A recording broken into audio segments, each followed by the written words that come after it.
Hello friends, हम आप लोगों को मिसलिनियस एक्सरसाइज जो है इंटीग्रेशन की एनसीईआरटी की क्लास 12 की शुरू करने जा रहे हैं। चूँकि वो 7.11 तक हो चुका था पहले ही। तो मिसलिनियस का पहला सवाल है, let I is equal to D X upon X one minus x square है। वन माइनस एक्स स्क्वायर को ब्रेक कर दिया, one plus X one minus X में इक्वेशन वन डाल दिया। उसके बाद ऐसे टाइप के समीकरणों को सॉल्व करने के लिए हम जो है इसको पार्शियल फ्रैक्शन में ब्रेक करते हैं, वही लिख दिया मैंने। तो इसके लिए हमको मानना पड़ेगा लेट वन अपॉन एक्स या one plus X one minus X equal to A by X plus B by one plus X plus C by one minus x.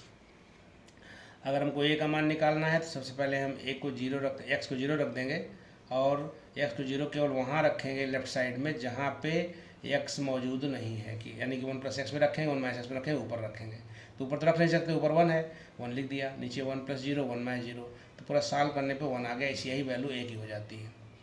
वैसे ही अगर हमको बी का मान निकालना है तो पहले जो बी के नीचे वाला जीरो कर देंगे, एक्स मान माइनस वन आएगा, तो एक्स की वैल्यू माइनस वन हम इसी लेफ्ट साइड में रखेंगे, लेकिन उस फैक्टर नहीं रखेंगे जिससे मान निकाला गया, यानी वो एक्स प्लस वन में नहीं रखेंगे। तो यहाँ रखेंगे हम वन अपान माइनस वन। अब माइनस वन यानी माइनस टू हो जाएगा, माइनस टू का माइनस वन गुणा माइनस ये टू बन जाएगा, तो ये पूरा आ जाएगा आपका माइनस वन बाई टू बन जाएगा।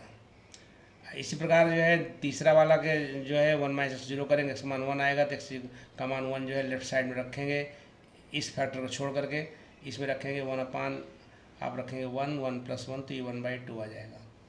जब तीनों मान आ जाएंगे तो इसलिए आई इज इक्वल टू तीनों अलग अलग कर देंगे, one by x d x minus one by two, one by one plus x d x plus one by two one upon one minus x d x, आराम से लिख दिया।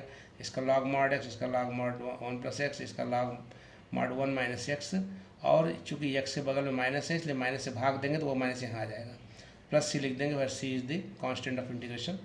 उसका लॉग एक्स लिखा रहेगा। अभी देख रहे हैं कि माइनस यहाँ भी है, यहाँ भी, तो कॉमन मिल गया है। कॉमन जब ले लेंगे तो बचेगा log one plus X plus log one minus x, जिसको कि हमने मल्टीप्लाई कर दिया है, log one minus x square कर दिया है। बाद में जो लॉग मॉड एक्स था उसको भी मैंने हाफ से गुणा करके दो से गुणा कर दिया, दो से पावर लगा दिया, तो हाफ लॉग एक्स स्क्वायर कर दिया, ताकि हमको हाफ दोनों में कॉमन मिल पाए, इसीलिए ऐसा किया।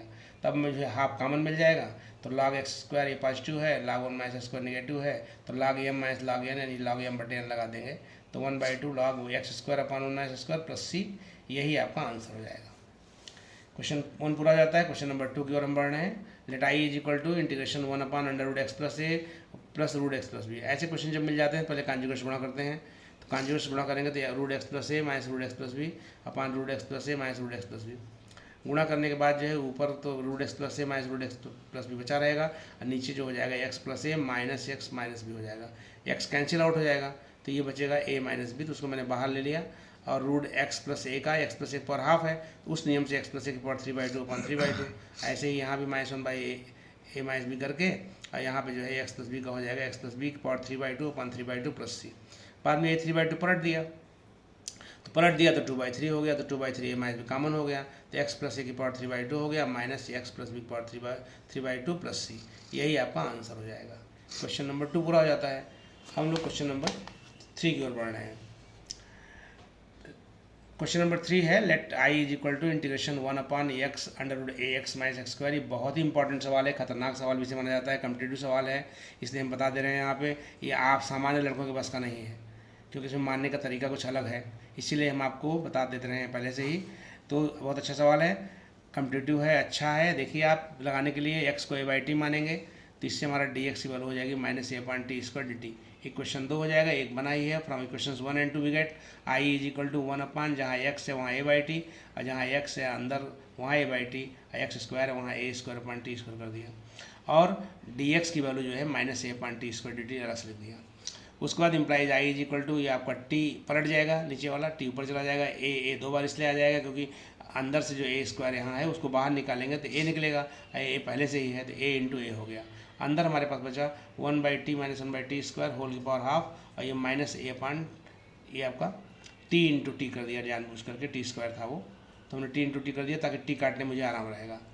अब हमारे पास एक ए भी कट जाएगा, यहाँ पे एक मैंने काट ही दिया है। उसका तो मुझे दिख रहा है कि माइनस मिल रहा है, हाफ मिल रहा है, माइनस ए मिल रहा है, तो इस तरह से हमने क्या किया कि ये जो माइनस ए जो नीचे मिल रहा है और माइनस जो मिल रहा है तो उस माइनस को बाहर ले लिया और 1/80 लिख दिया, ए बचा है, टी बचा है, और ये वाली चीज़ जो है एलसीएम ले लिया तो टी स्क्वायर आएगा और टी माइनस 1 आएगा, पावर हाफ रहेगी। बाद में टी स्क्वायर का स्क्वायर रूट जो है बाहर निकलेगा तो टी हो जाएगा, टी भी कट जाएगा। अब आपका -1/a √t -1 हो गया, जो कि बहुत सिंपल हो गया।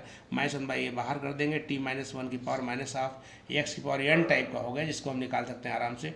t-1 की पावर हाफ प्लस c, बाद में हाफ पलट जाएगा 2-2/a और √t की वैल्यू रख दिया a/x -1, फिर इसका भी एलसीएम ले लिया तो हमारे पास आ गया a-x/x प्लस c। यही आपका आंसर हो जाएगा। Let us take question number 4। This is also very important, IIT में पूछा जा चुका है 1984 में। बता दे रहे हैं आपको पहले से ही। Let i is equal to integration 1/x² bracket में x⁴ + 1 होल की पावर 3/4। इस सवाल को लगाने के लिए सबसे पहला हमारा काम है कि मैं x की पावर 4 को बाहर निकालूंगा, और जैसे ही मैं बाहर निकालूंगा उसके ऊपर ये पावर लग जाएगी। तो ये पावर जब लग जाएगी तो 4 × 3/4 हो जाएगा, 4 कैंसिल आउट हो जाएगा, तो x की पावर 3 बचेगा, इसलिए x⁴ बाहर आया हुआ है।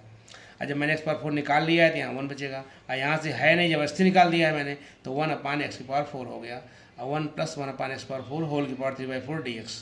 बहुत खूबसूरत सवाल है। अब आप देख रहे हैं कि x² x³ जो x⁴ हो जाएगा 1/x⁴, और ब्रैकेट में हो जाएगा 1 + 1/x⁴, या 1 + 1/x⁴ whole to the power 3/4। अब आप नीचे इस ब्रैकेट वाले चीज़ को अगर t मान लेते हो तो t is equal to 1 + 1/x⁴, तो dt/dx की वैल्यू हो जाएगी -4/x⁴। इसलिए -dt/4 is equal to 1/x⁴ dx हो जाएगा। तो इक्वेशंस 1 और 2 की हेल्प लेते हैं तो i की वैल्यू -1/4 1/t⁴ हो जाएगा, जो ऊपर जाकर -3/4 हो जाएगा। तो इसको हम सॉल्व करेंगे एक्सपेरिमेंट वाले फार्मूले से, हो जाएगा t⁴ 1/4 अब -1/4 है ही, ये कैंसिल आउट हो जाएगा, तो आप प्लस c रहेगा ही।